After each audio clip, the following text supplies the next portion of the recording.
중에서도 그렇게 마른 타입이 없어요. 지금까지 제가 살면서 살로 스트레스 받아 본 적 없었고 이용 다이어트를 해야겠다고 생각해 본 적도 시도조차 한 적이 없어요. 물론 마르고 몸매 좋은 사람 보면 예쁘다고 인형 같다고 말하곤 하죠. 그런데 굳이 스트레스 받아가며 그렇게 돼야겠다고 시도해 본 적이 없었어요. 그게 문제라고 생각하지도 못했고요. 모델급은 아니어도 그렇다고 뚱뚱도 아니에요. 66 사이즈 옷 잘 사서 입고 누구를 만나든 뚱뚱하다던가 둔해 보인다던가 그런 소리 한번 들어본 적 없이 그렇게 살았습니다. 남편도 아주 마른 편은 아니에요. 시어머니께서는 좀 뚱뚱하신 편이고 시아버지는 마르신 편인데 남편은 그 중간? 그냥 뚱뚱하지도 꽉 마르지도 않은 몸매? 그런데 시누이는 시어머니를 닮아서 고등학교 졸업 때까지 정말 많이 뚱뚱했다고 하더라고요. 하지만 제가 본 시누이는 정말 마른 몸매, 얼굴도 작고 너무 예쁜 모습이라 전혀 상상이 되지 않았어요. 제가 신혼체에 케이크나 디저트류를 자주 선물로 사서 시댁에 방문을 했었는데 그때 관리하는 사람처럼 까칠하게 굴기는커녕 너무 맛있어 보인다고 한방 웃음 지으며 같이 먹고 수다 떨고 그랬던 적이 많아서 더더 믿을 수 없었죠. 한편은 남편 어릴 때 사진을 보려고 사진첩을 보려는데 어디선가 나타난 시누이가 몸을 날려 사진을 못 보게 막더라고요. 괜히 그러니까 더 보고 싶은 참개구리 같은 마음이 생겼고 시누이 몰래 사진을 보게 되었죠. 사진을 보고 나서 남편에게 몇 차례 계속 물어봤어요. 시누이가 정말 맞느냐고. 제가 상상할 수 없을 정도로 뚱뚱한 모습의 다른 사람인 줄 알았어요. 왜 그렇게 보여주기 싫어했는지 한 번에 이해가 되더군요. 시누이가 다이어트를 그 몸매를 유지한다고 해서 가족들에게 히스테리를 부리거나 음식이나 식습관 같은 걸로 예민하게 굴지 않았어요. 가족 모임을 하기 위해 식당을 예약할 때에도 시댁에서 저녁 식사를 위해 음식을 할 때도 재료나 메뉴에 크게 터치하는 게 없었고 음식 천천히 먹고 식사량이 작은 것뿐이지 정말 잘 먹고 잘 어울렸거든요. 사실 눈여겨보고 있지 않으면 크게 신경 쓰일 정도도 아니었고 정말 본인이 관리 잘하는구나 그 정도 했어요. 그런데 제가 임신을 하고 나서 급격하게 입맛이 바뀌면서 살이 엄청 찌기 시작했어요. 평소에 군것질을 많이 하는 편이 아니었는데 자꾸 밥보다 군것질을 더 많이 찾게 되고 어느새 주식이 되어버릴 정도로요. 시누이가 걱정을 해주더라고요. 시댁에 가서 군것질만 하고 있으면 아이한테 영양분이 부족하겠다고 차라리 영양가 있는 걸 다른 걸 먹으라고 챙겨주기도 하고 같이 일부러 밥을 먹어주기도 했어요. 만사 때까지 주변 도움이 있었지만 여전히 군것질을 많이 했고 정말 살이 인생 최고로 많이 찌게 되었습니다. 그 살들은 출산을 하고 났는데도 쉽게 빠지지 않더라고요. 집에 있는 옷들은 하나도 맞지 않고 아직 갓난아이 옆에 두고 운동을 한다고 하는데도 잘 되지 않는 다이어트에 저도 좀 지쳐가고 있었습니다. 시댁에 갈 때마다 시누이가 눈치를 조금씩 주더니 나중엔 연락이 따로 오더군요. 참다 얘기한다고 애 낳은 지 1년이 다 되어가는데 아직도 살도 못 빼는 게 말이 되냐고. 그렇게 군것질 하지 말라고 할 때 하지 말지 무슨 고생이냐고. 돌잔치 때 창피하지 않겠냐고 하면서요. 솔직히 이런 연락이 기분이 나빴어요. 계속 살이 찌고 있었던 것도 아니고 다시 조금씩 빠지고 있었는데 너무 다그치니까 속상하긴 하더라고요. 하지만 돌잔치 하면 사진이 평생 남을 거고 저도 이런 모습을 남기고 싶지 않았기에 그저 듣고만 있었습니다. 우리 딸 돌잔치 사진을 볼 때마다 시누이처럼 온몸을 달려 못 보게 막을 순 없잖아요. 독한 마음을 먹고 친정엄마의 도움을 받아 운동도 하고 식이 조절도 해서 살을 많이 뺐습니다. 그렇게 시누이의 잔소리도 따가운 눈총에서도 벗어났고 딸은 양가 부모님의 예쁨을 받으며 무럭무럭 커갔죠. 어른들 말도 어느 정도 다 알아듣고 말도 잘하고 본인의 의사표현도 전달할 수 있게 되니까 점점 딸이 시댁에 가기 싫다고 하는 날들이 늘어나기 시작했습니다. 친정집에 갈 때는 미리 먼저 현관에 나가서 신발 다 신고 얼른 가자고 보채는 아이가 시댁만 가자고 하면 방에서 꼬물꼬물거리며 가기 싫다고 하는 모습이 이해가 되지 않았어요. 시부모님께서 미워하시는 것도 아니고 항상 올 때마다 손녀 예뻐서 재롱 보는 맛에 사신다며 올 때마다 맛있는 거 해주시고 친정엄마보다 더 챙겨주시는데 거부하는 딸이 이해가 되지 않았어요. 몇 번은 남편과 제가 어르고 달래서 억지로 데려가고 몇 번은 너무 안강하게 거부를 해서 아프다는 핑계로 시댁에 가지 않았고 그런 날은 시부모님께서 얼마나 걱정을 하시던지 제가 너무 민망할 정도였습니다. 하지만 억지로 몇 번 시댁에 다녀온 다음부터는 딸이 시댁에 가지 않겠다고 떼쓰면 울기까지 하는데 그날은 시아버지 생신날이라 안 갈 수가 없는 날이었습니다. 우는 아이를 남편이 달래며 안고 저는 뒤에서 딸아이 신발과 겉옷을 챙겨 들고 시댁으로 출발했어요. 차 안에서 빼앗거리면서 울다 잠들어서 얼굴은 퉁퉁 부어있고 잠든 채로 남편에게 안겨 손녀가 들어오니 시아버지께서는 또 놀라셔서 무슨 일이냐고 물으셨지만 솔직하게 말씀드리기가 어려웠습니다. 그렇게 안방에 잠시 재워두고 상을 차리고 밥 먹을 때가 되어서 딸을 깨우러 방에 들어갔습니다. 시누이가 딸 아이가 걱정됐는지 이미 방 안에 들어와 있더라고요.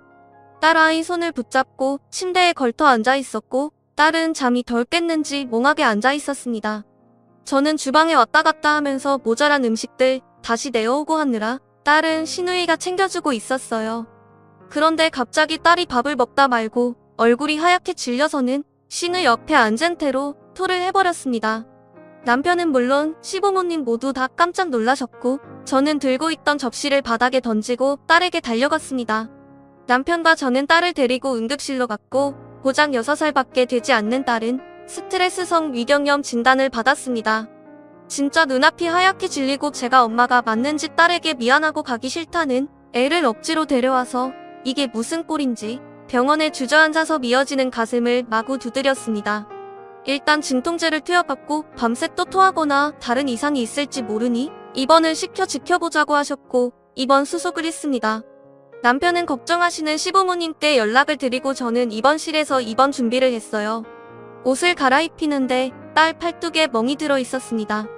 애써 침착하게 마저 옷을 갈아입히고 물어봤습니다.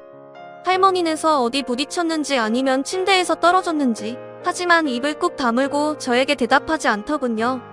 그래서 남편을 불렀습니다. 팔에 멍이 들어있는데 왜 그러는지 말을 하지 않는다고 가서 물어봐 달라고 나에게는 입도 뻥긋하지 않는다고 말이죠. 이 말을 하면서 눈물이 어찌나 나는지 제가 정말 너무 한심스러웠습니다. 입원실 밖에서 기다리는데 남편도 대답을 듣지 못한 채로 나왔고 딸은 그저 외할머니만을 찾았습니다. 밤 늦은 시간이었지만 엄마에게 전화했고 엄마는 양말도 제대로 신지 못한 채로 병원으로 달려오셨습니다. 그리고 저희는 사건의 전말을 듣게 될 수 있었습니다.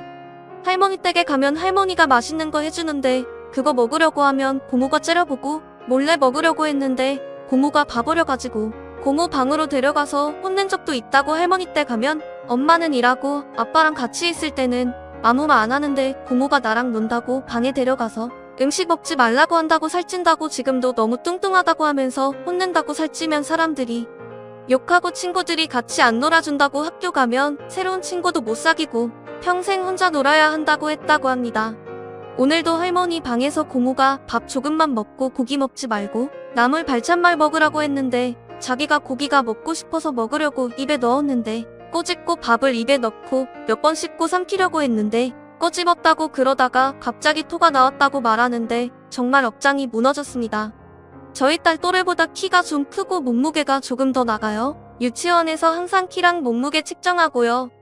비만이었던 적 없고 잘 먹고 잘 크고 있는 아이한테 저런 말을 했다는 게 정말 손이 부들부들 떨리고 화가 머리끝까지 나더군요. 저런 말을 듣는지도 모르고 가기 싫다는 애를 억지로 끌고 간 제가 너무 한심스럽고 창피했습니다. 친정엄마와 딸아이를 병원에 두고 그 밤에 남편과 시댁으로 다시 갔습니다. 도저히 다음 날까지 기다릴 수가 없었어요. 남편이 비밀번호를 누르고 집 안으로 들어갔습니다. 신우의 방문이 살짝 열려 있는데 그 방 안에 온갖 군것질거리들이 널브러져 있었고 케이크는 손으로 퍼먹은 건지 엉망진창이 되어 있었습니다. 그 모습을 보고 소리가 나는 화장실 문을 열었죠. 신우에는 억지로 토를 하려는 듯 입안에 손을 넣어 먹었던 음식물들을 다시 토해내고 있었습니다. 정말 기가 차고 황당하고 말문이 턱 막히더군요. 이게 무슨 상황인지 이해도 되지 않고 그저 온몸에 소름이 끼쳤습니다. 남편은 그런 모습이 아랑곳하지 않고 신우의 머리채를 잡고 뺨을 내리쳤습니다. 신우이는 소리 지르며 주저앉았고 그 소리에 시부모님이 밖으로 나오셨죠. 씩씩거리는 남편은 악에 받쳐 찢어지는 목소리로 신우이가 우리 딸에게 했던 일들을 시부모님께 말씀드렸습니다. 시어머님은 주저앉아 버리셨고 시아버지께서는 신우의 방으로 가셨습니다. 저는 신우에게 말했어요. 딸아이 심리상담치료 들어갈 거고 모든 비용을 청구할 거라고 그리고 다시는 어떤 이유에서든 마주치지도 않게 하겠다고 제 말이 끝나자 신우이는 발악하며 얘기하더군요. 다 제 딸을 위한 거라고 본인이 다 겪어본 일이고 그러지 말라고 한 행동인데 뭐가 잘못된 거냐고 잘 되라고 한 거지 자기가 틀린 말 한 거 있냐며 악을 쓰더군요. 그 모습을 뒤로하고 시어머님께도 말했습니다. 시누이가 있는 한행에 참석하는 자리가 있거든. 저는 다시는 시댁에 방문하지 않을 거라고. 그리고 우리 딸이 오고 싶다고 할 때까지 절대 데리고 오는 일은 없을 거라고요. 주먹 꽉 쥐고 부들거리는 몸을 애써 꼿꼿이 힘을 주고 서서 끝까지 말했습니다. 남편이 그런 저를 데리고 집 밖으로 나가려는데 시아버지께서 시누의 방에서 옷들을 잔뜩 챙겨 들고 나와 집 밖으로 던져버리셨습니다. 본인이 집에서 사람 같지 않은 것한테 먹을 거 주고 잠도 자기 해줬다고 시누이한테 당장 나가라고 소리치셨습니다. 시누이는 무릎을 꿇고 싹싹 빌고 시아버지는 나가라고 소리치시고 그런 모습을 뒤로하고 저희는 병원으로 왔습니다. 그리고 저희는 아직까지 시댁에 가지 않고 있습니다. 딸이 가고 싶다고 말하고 있지 않기 때문이죠. 시어머니께서도 그저 문자로 잘 지내라는 연락만 하실 뿐 전화나 따로 찾아오신다거나 하진 않으십니다. 상담 치료 비용은 시누에게 청구해서 받아내고 싶었지만 시아버지께서 본인이 내겠다고 하셔서 그건 무산이 되었네요. 여전히 지금도 시누이는 시댁에 못 들어가는 상황이 있고 저희 부부에게 매일 연락이 옵니다. 하루는 잘못했다고 사과를 했다가 하루는 욕설이 섞인 화를 냈다가 오락가락 하고 있습니다. 그저 그냥 답장도 하지 않고 냅두고 있습니다. 남편도 아직 본인의 화가 덜 풀린 건지 어쩐 건지 신경도 안 쓰고 있고요. 딸아이는 다시 밥도 잘 먹고 저랑도 이제는 이야기도 잘하고 외할머니 댁에 가는 걸 여전히 좋아하지만 요즘엔 저랑 함께 노는 걸 더 좋아하게 되었습니다. 다시 무심한 엄마가 되지 않기 위해 저도 공부도 열심히 하고 노력하고 있어요. 최고의 엄마가 될 수는 없겠지만 최선을 다하는 엄마가 되어보려고 합니다. 응원해주는 남편이 있기에 오늘도 딸과 함께 놀이터로 놀러갑니다. 다음 사연입니다. 아직도 당황스러움과 흥분이 가라앉지 않는 상태이지만 이대로 당할 수만은 있을 수 없어 글을 씁니다.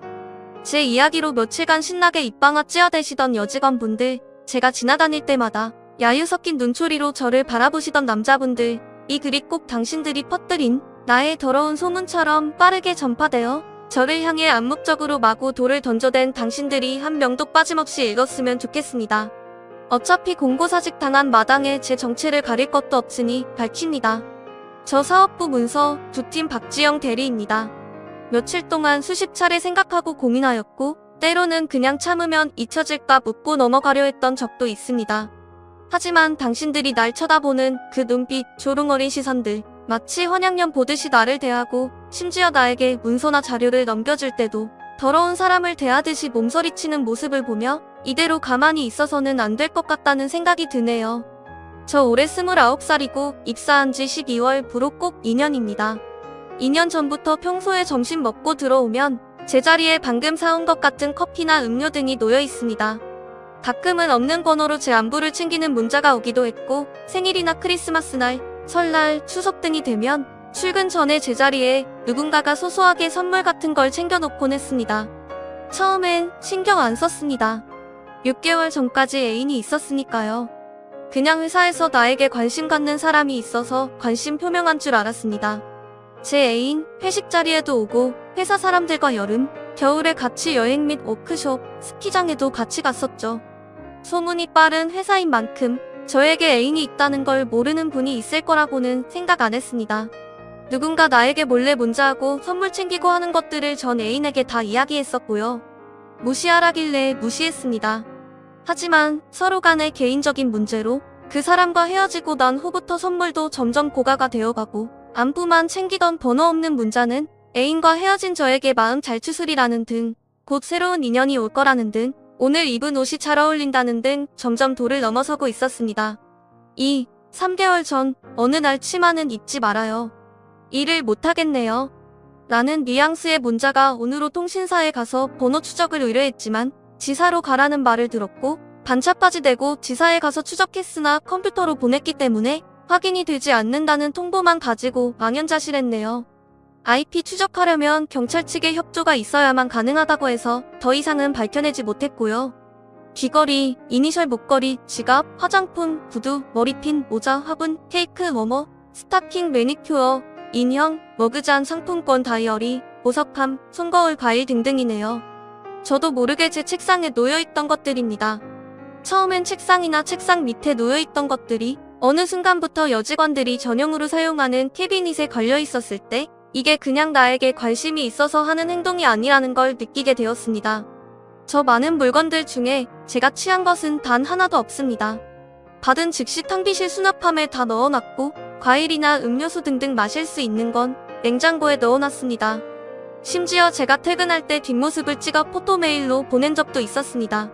화분은 사무실에 키우고 있는 화분을 옆에 놓아두었고 보석들은 제가 가질 수도 버릴 수도 없어서 여직원 전용 휴게실 창고 캐비닛에 넣어놨습니다.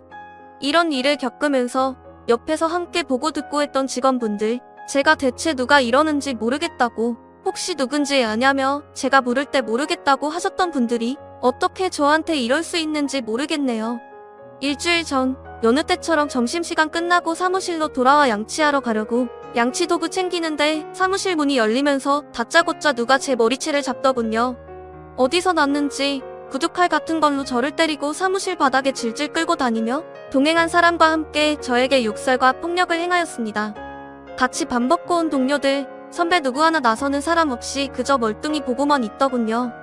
누가 날 때리는지 얼굴 볼 새도 없이 봤다가 얼굴이 점점 부어 눈이 떠지지 않을 지경이 되었는데도 말리는 사람 없고 고스란히 두 사람의 폭력을 견디고만 있었습니다. 그러게 10여 분이 지나자 부장님이 들어오셔서 말리더군요. 네, 저를 때리고 욕하시던 분들 부장님 사모님이랑 사모님 여동생 되는 분이었습니다.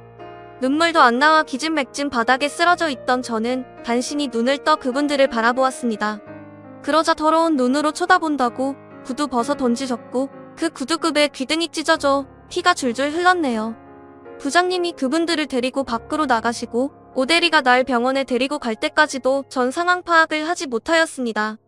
대체 왜 그분들이 나에게 이런 짓을 하는지 영문도 몰랐고 그저 손이 달달 떨려 멍하니 찢어진 귀를 꿰매고 입원을 했습니다. 멀리 떨어져 사시는 부모님 걱정하실까? 경찰직에 근무하시는 작은 삼촌에게 연락을 취했고 입원한 지 2일 되고 주말이 오기까지 회사 사람 그 누구 하나 전화도 받지 않고 전화가 오지도 않았습니다. 삼촌에게 이 모든 사실을 이야기했고 삼촌이 알아볼 테니 몸부터 추스리라고 하셔서 병원에 계속 입원한 상태였는데 지난 토요일 부장님이 찾아오셨습니다. 그동안 저에게 온 문자들, 선물들 모두 이 부장님이 보내셨답니다. 녹취했습니다. 저에게 호감이 있었는데 그동안은 말을 못하고 선물로 전하고 하다가 제가 애인이랑 헤어진 이후에 제게 접근해 보려고 일부러 티를 냈었는데 제가 알아채지 못했던 거라고 했습니다. 멍째있던 저에게 이 부장님은 집에서 메신저로 문자 보낸 것들 기록을 삭제하지 않았고 카드 내용 및 현금 영수증의 발행처 등등의 명목으로 사모님께 발각이 되셨다고 했습니다. 그리고 저 말고 따로 만나는 회사 직원이 있었다고 합니다. 그분이 누구인지까지 말씀하셨습니다. 참 뻔뻔하네요. 저 맞을 때 가만히 서서 공포에 질린 눈으로 구경만 하더니 본인이 맞을 매를 내가 맞고 있는 걸 보니 기분이 어떠셨나요? 부장님이랑 모텔 들락거리고 여행 다니고 그러셨다면서요? 사모님한테 그 내용 다 들키고 핑계댈 게 없어서 제 핑계를 댔다고 합니다. 왜요? 진짜 바람난 그분은 유부녀시니까요. 이쯤 하면 보시는 분들 눈치채셨겠죠? 앞장서서 제 얘기를 없는 말 지어내서 퍼뜨리고 다니시던데 인간된 놀이로 정말 그러면 못 쓰는 겁니다. 어쨌든 이 부장님은 내연녀가 따로 있었고 그것과는 별개로 나에게 정체를 숨기고 집착되셨는데 사모님이 불륜 사실을 눈치채니 유부녀인 그 여자 대신 제 핑계를 댔다고 하셨고요. 제 앞에 무릎 꿇고 빌면서 돈 챙겨줄 테니 회사 그만두라고 조용히 마무리했으면 한다고 했습니다.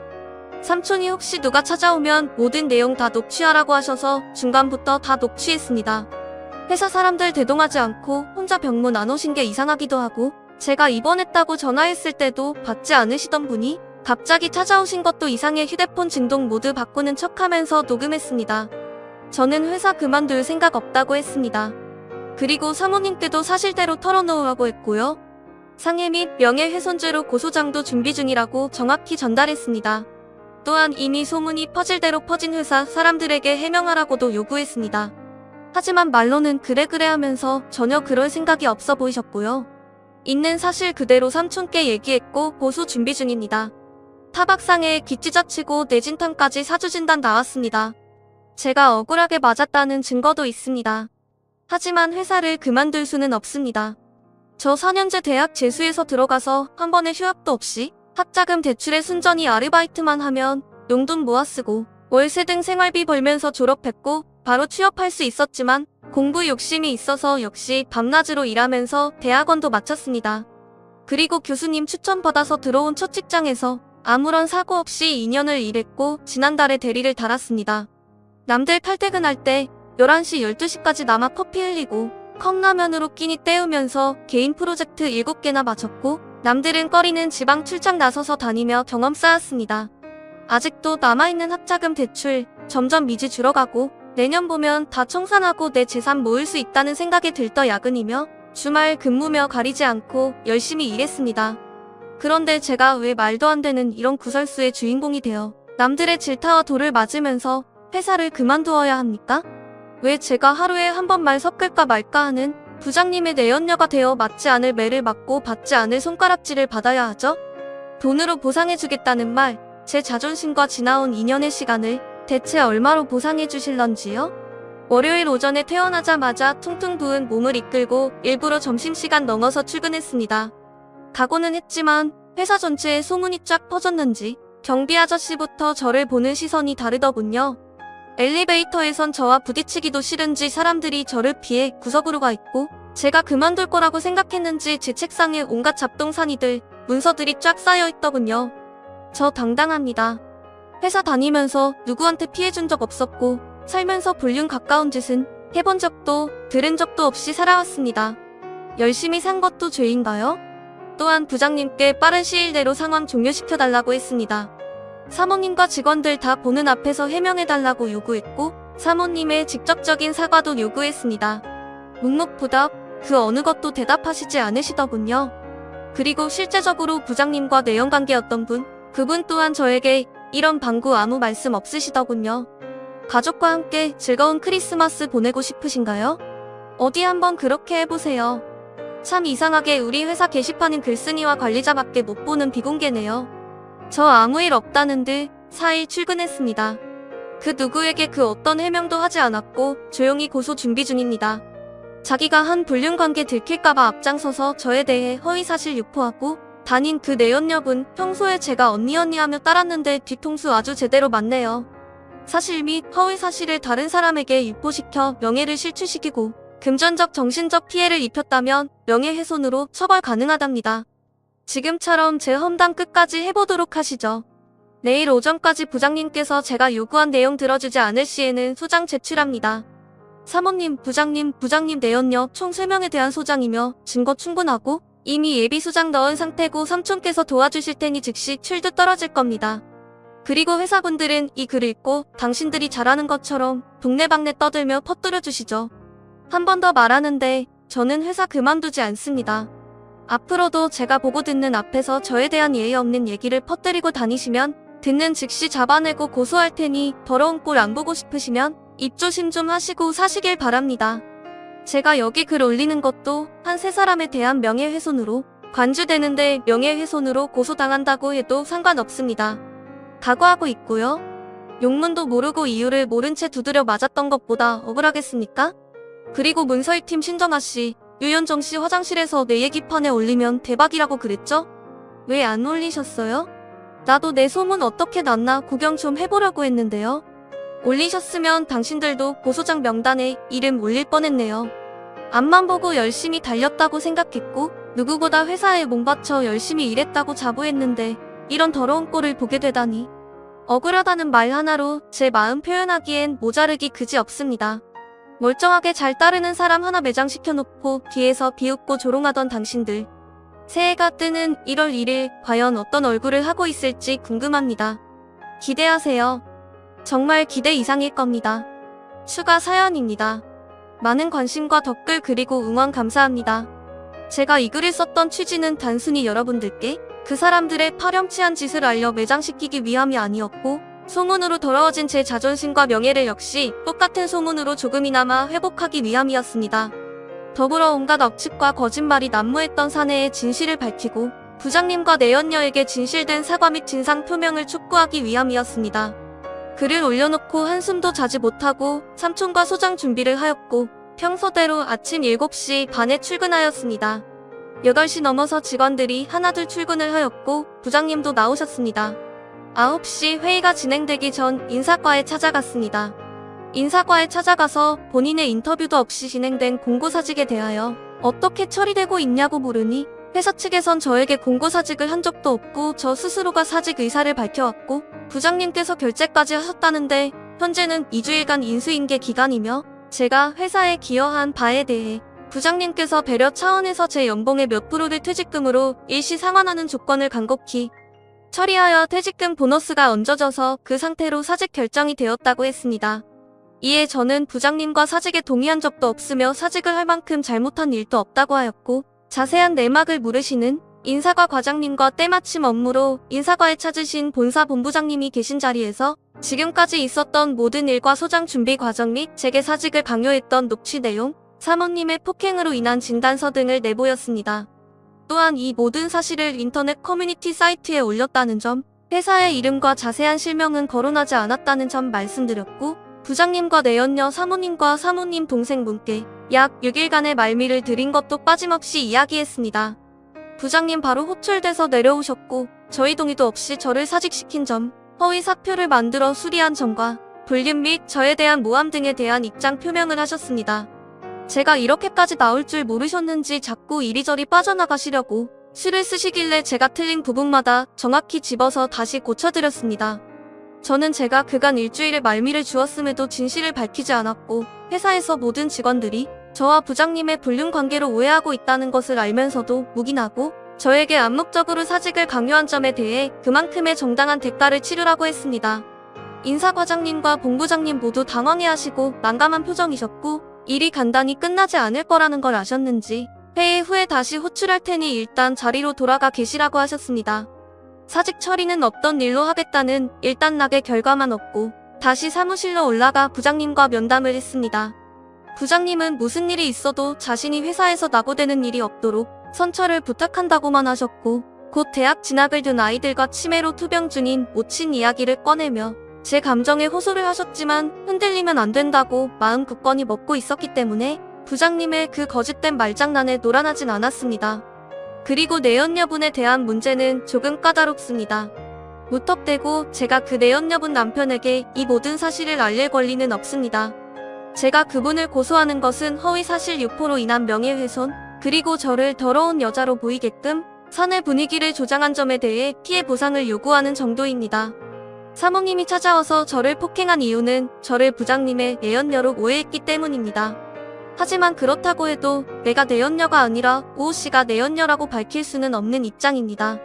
그것 또한 그 내연녀에 대한 명예훼손이 되기 때문입니다. 사실을 적시하여 그 사람에게 피해를 입혔을 때 역시 명예훼손이 적용됩니다. 제가 굳이 손대지 않아도 알아서들 자폭해 주시리라 믿습니다. 제가 가만히 있다고 해도 남의 말하기 좋아하는 사람들이 그 내연녀를 가만히 두지 않을 겁니다. 내연녀의 남편 역시 지사는 다르지만 같은 회사에 근무하고 있으니까요. 이번 일로 소문의 무서움을 알았습니다. 굳이 말로 전하지 않아도 자기들끼리 메신저를 휴대폰으로 말보다 더 빠르게 퍼뜨리고 있으니까요. 제가 밤에 올린 글도 이미 사내 90%의 직원들이 읽었을 거라 생각합니다. 저를 아는 거래처, 회사 및 카페, 편의점 직원들까지 읽었을지도 모를 일이죠. 오전 11시쯤 이 사실에서 호출이 왔고 부장님과 제가 같은 엘리베이터를 타고 올라갔습니다. 마지막까지도 반성은커녕 제가 묵인해주고 선처해주기만을 바라시더군요. 정말 인간적으로 불쌍하다는 생각이 들었습니다. 이 사실에는 이미 내연녀분이 와 계셨고 서럽게 울고 계시더라고요. 이 사실에서는 기획부, 영업부, 마케팅부 등등 출장 나가신 부장님 빼고 각 부장님 모두 모이셨고 본부장님을 비롯한 간부급 인사들이 제가 작성했던 글을 프린트해서 읽고 계셨습니다. 제가 도착하자 인사과장님께서 거두절미하고 회사 측에서 어떻게 해주었으면 좋겠냐고 제게 물었습니다. 저는 회사를 그만둘 생각이 없고 그렇다고 회사를 상대로 고소하지는 않을 것이며 사건 당사자들의 공개적인 사과와 지금까지 있었던 일에 대한 사건 내용, 발생 과정, 고소 내용, 사건 당사자들의 실명을 적은 사과문을 회사 각층 엘리베이터 앞에 회사 이름으로 붙여주실 것과 직원들이 보는 직원 사이트에도 동일한 글을 게시해 주시길 바란다고 했습니다. 또한 고소는 예정대로 진행될 것이고 부장님에 대한 징계는 징계위원회를 소집하여 정당하게 처리해 주실 것을 당부드렸습니다. 허나 내원료에 대해서는 권고사직이 마땅하다고 의견 지시를 했습니다. 이미 경찰 관계자와 접촉 중이라는 점과 소장 작성도 완성되었고 끝까지 스스로 나서서 제게 사과와 해명을 하지 않은 점에 있어서 저는 예정대로 고소를 진행하겠다고 하였습니다. 만약 회사 측에서 제가 고소하려는 것을 막으려 한다거나 사건을 위화시켜 제가 불리한 상황을 만들거나 하신다면 여가부, 회사대 노조, 각종 여성단체에 연락을 취하여 제 일이 아닌 언론을 통해 회사 이름을 보시게 될 거라고 정확히 못 박았습니다. 이런 대화 내용까지 그 자리에 계시던 모든 분의 동의와의 녹취를 하였습니다. 내연 여부는 배우자분께 연락하지 말아달라고 울며 비셨고 부장님은 몇 번 저를 말리는 척 하다가 도중에 자리를 박차고 나가셨습니다. 그리고 회의를 통해 빠른 시간 내에 결과 통보해주겠다고 하셨습니다. 사무실에 돌아와 보니 모두가 글을 읽었는지 전과는 다른 눈으로 저를 바라보는 게 느껴지더군요. 대리로 승진하면서 옮겨온 부서라 아직 다 낯설고 친하진 않았지만 프로젝트 맡을 때마다 같이 밤새고 도닥이며 열심히 일했던 만큼 저를 아주 좋아하지는 않아도 그렇게 매정하게 구경만 하고 있진 않을 줄 알았는데 제 착각이었나 봅니다. 과장님께 반차를 내고 삼촌을 만나러 가려는데 여직원 몇 명이 다가와 미안하다고 사과를 했습니다. 전 아무런 대답도 하지 않았습니다. 제 손을 잡으며 눈물까지 글썽이며 미안하다고 하는데 속으로는 이 손 좀 나 맡고 있을 때 잡아주지 하는 생각이 들더군요. 슬금슬금 남직원들도 일어나 제게 목례하듯 미안함을 표현했습니다. 하지만 저는 그들이 내게 보여줬던 조롱과 멸시의 눈빛, 군중심리라는 변명하에 그 누구 하나 나를 나서 돕지 않았던 그 비참하고 처절했던 순간을 잊지 않을 겁니다. 오후 2시 사모님과 사모님 동생분을 피탄 폭행상해, 특수 폭행상해 및 명예훼손으로 고소하였고 내연녀에 대해서는 명예훼손으로, 부장님에 대해서는 스토킹 행위와 허위사실 유포에 대한 공조, 부당한 해임, 성희롱으로 고소하는 소장을 제출하였습니다. 진단서와 녹취록, 제 사인을 위조한 사직서, 그간 보내온 선물들, 그것들을 기록한 다이어리 사본 등을 증거물로 제출하였고 증인 목록에 화장실에서 저를 욕하던 여직원들의 이름을 명단으로 올렸습니다. 아마 그 여직원들 증인 신청에 거부하지 못할 것입니다. 그리고 경찰서와 법정까지 가서 전처럼 거짓말과 비아냥거리는 말을 내뱉지는 않겠지요. 나에게 조금이라도 미안한 마음이 있다면 보고들은 사실 그대로 증언해 줄 거라 믿습니다. 저는 이미 경찰서에 조서를 다 마친 상태고 폭행으로 소장이 제출된 사모님과 사모님 여동생분께는 즉각 출두가 떨어져 이미 끌려가 서에서 조서를 꾸미고 계실 겁니다. 끝났을지도 모르겠고요. 조서를 꾸미는 와중에 남편의 불륜녀가 제가 아닌 다른 유부녀라는 사실을 알게 되시겠죠? 엄한 사랑 개패듯이 태놓고 분풀이 하셨는데 그게 오히려 남편의 스토킹에 의한 피해자라는 걸 알게 되시는 사모님의 마음 또한 괴로우시리라 생각합니다. 하지만 폭행 및 폭언에 대한 대가는 법이 정해준 만큼 치르시기 바랍니다. 부장님이 행하신 공문서 위조 등은 회사 측에서 부장님을 고발하여 지능범죄가로 인계될 것으로 보이며 이번 사건과는 별개로 수사가 진행될 것입니다. 그리고 사모님과 더불어 저에게 위자료를 지급하셔야 할 겁니다. 저에게 돈으로 보상해 주겠다고 하셨습니다. 그게 대체 얼마인지 받아낼 수 있는 만큼 받아내 보겠습니다. 각각 다른 범죄로 다른 형태의 소장이 제출되었으니 돈이 안 풀린다면 오히려 제 쪽에서 재고소하고 또 재고소해서 평생 지긋지긋하도록 잊혀지지 않을 기억을 남겨드리겠습니다.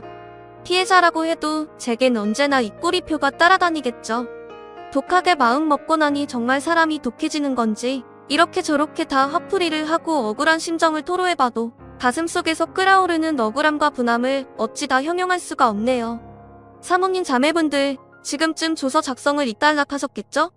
주말이 지나고 이 글을 회사 사람들이 또 읽고 사내에 널리 퍼지고 난 후에 뵙겠습니다. 내연 여분에 대한 회사 측의 처우는 말 안 해도 아실 거라 생각합니다. 그리고 오늘이 지나기 전에 그 남편의 귀에 들어갈 겁니다. 부장님, 사모님 그리고 내연녀 즐겁고 행복한 크리스마스 보내시길 바랍니다. 가족과 함께요. 지난 일주일이 폭풍과 같이 지나갔지만 저에겐 아직도 헤쳐나가야 할 길이 험합니다. 지금까지보다는 앞으로가 더 문제라고 할 수도 있겠고 회사 생활을 하는 한절을 따라다닐 꼬리표와 제가 없는 곳곳에서 무슨 사람들 입에 오르내릴 이번 일이 제 인생에 커다란 상처로 남을 것 같습니다.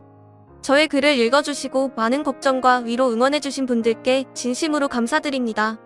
하지만 여러분도 저도 그들처럼 방관자가 될 수 있고 일개의 군중이 될 수 있습니다. 이번 일을 통하여 세상이 얼마나 무서운지 사람이 얼마나 무서운지 뼈저리게 깨달았습니다.